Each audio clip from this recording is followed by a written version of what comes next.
కేసులు బద్దలవుతున్నాయి, బౌండరీలు దాటుతున్నాయి. పూర్తి వివరాలకు చదవండి రేపటి సాక్షి దినపత్రిక. బీఆర్ఎస్ ఎమ్మెల్యే కౌశిక్ రెడ్డి మీడియాతో మాట్లాడుతున్నారు. లైవ్ లో చూద్దాం.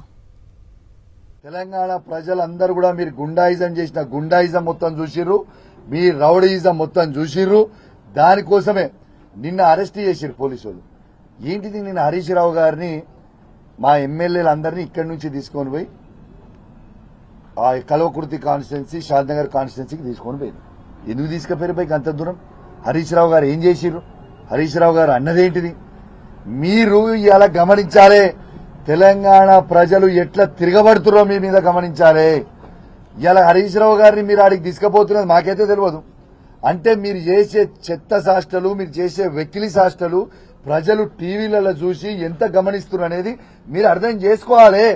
ఇలా ప్రజలు ఏ తిరిగి రివర్స్ అయ్యారు అక్కడ. మీరు హరీష్ రావు గారిని తీసుకుపోతుంటే ప్రజలు తీసుకొచ్చి మీరు చేసే దౌర్జన్యంని తట్టుకోలేక ఇలా జేసీబీలు అడ్డం పెట్టిర్రు, పోలీసు వ్యాన్లకు అడ్డం తిరిగిర్రు, ఇలా గుండురాయిలు తెచ్చి అడ్డం తిరిగిర్రు. ఇలా మా హరీష్ రావు గారిని ఎట్లా మీరు అరెస్ట్ చేస్తారు? కేసీఆర్ గారు చేసిన అన్యాయం ఏంది? ఎందుకు కేసీఆర్ గారి మీద, కేసీఆర్ గారి మీద ఉన్న శిష్యుల మీద, ఇలా కేటీఆర్ గారి మీద, హరీష్ రావు గారి మీద, మా శాసనసభ్యుల మీద, శాసన మండలి సభ్యుల మీద, మా బీఆర్ఎస్ పార్టీ కార్యకర్తల మీద మీరు ఇంత దౌర్జన్యం ఎందుకు చేస్తుర్రు అని ప్రజలే తిరగబడతా ఉన్నారు. మీరు ఇదే వెక్కిలి శాస్త్రాలు చేస్తా ఉంటే మీరు ఈ తెలంగాణ రాష్ట్రంలో ఎన్ని రోజులు తిరుగుతారు? ఈ పోలీసులను అడ్డం పెట్టుకొని ప్రజల్లోకి ఏదో ఒక రోజు పోవాల్సిందే కదా. ఏ దగ్గర కూడా ఈ పోలీసు రాజ్యం నడవదు, గుర్తుపెట్టుకోండి.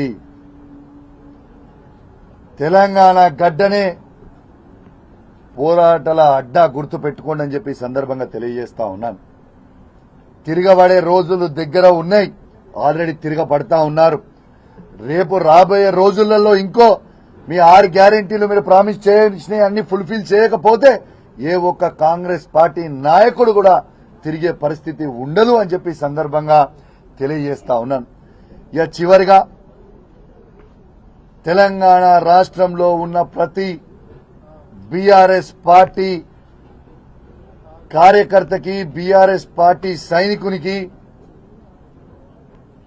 కేసీఆర్ గారికి, కేటీఆర్ గారికి, హరీష్ రావు గారికి, మొత్తము శాసనసభ్యులకి, శాసన మండలి సభ్యులకి, మా పార్లమెంట్ సభ్యులకి, మా మాజీ పార్లమెంట్ సభ్యులకి, మా చైర్మన్లకి, మా కౌన్సిలర్లకి, మా సర్పంచ్లకి, మా ఎంపీటీసీలకి, మా ఉప సర్పంచ్లకి, మా వార్డు మెంబర్లకు అందరికీ కూడా ఇంత పెద్ద ఎత్తున నాకు సపోర్ట్ చేసి, నాకు అండగా నిలబడి, అన్నా మేమున్నాము, నువ్వు గట్టిగా పోరాడుతున్నావు, అదే విధంగా పోరాడన్నా అని ధైర్యం ఇచ్చిన ప్రతి ఒక్కరికి కూడా, నాకు అండగా నిలిచిన ప్రతి ఒక్కరికి కూడా నా చేతులు జోడించి శిరస్సు వంచి మీ అందరికీ కూడా నేను పేరు పేరున ధన్యవాదాలు తెలియజేస్తూ సెలవు తీసుకుంటా ఉన్నాను. జై తెలంగాణ, జై కేసీఆర్.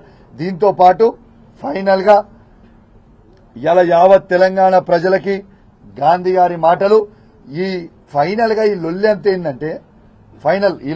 ఏంటంటే హైకోర్టు ఆర్డర్ ఖచ్చితంగా ఈ ముగ్గురిని మీరు 4 వారాలల్లా డిస్క్వాలిఫై చేయాలన్న తర్వాత ఒక్కొక్కటి గజ గజ గజ గజ గజ వణికే పరిస్థితికి వచ్చింది. మీరు ఎంత గజ గజ వణికినా ఈ 10 నియోజకవర్గాలలో బై ఎలక్షన్ కు రాక తప్పదు, మీరందరూ మాజీలు కాక తప్పదు.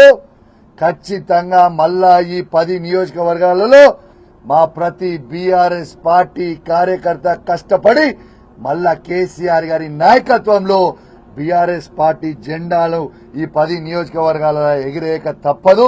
ఖచ్చితంగా ఎగిరేస్తామని చెప్పి సందర్భంగా తెలియజేస్తా ఉన్నాను.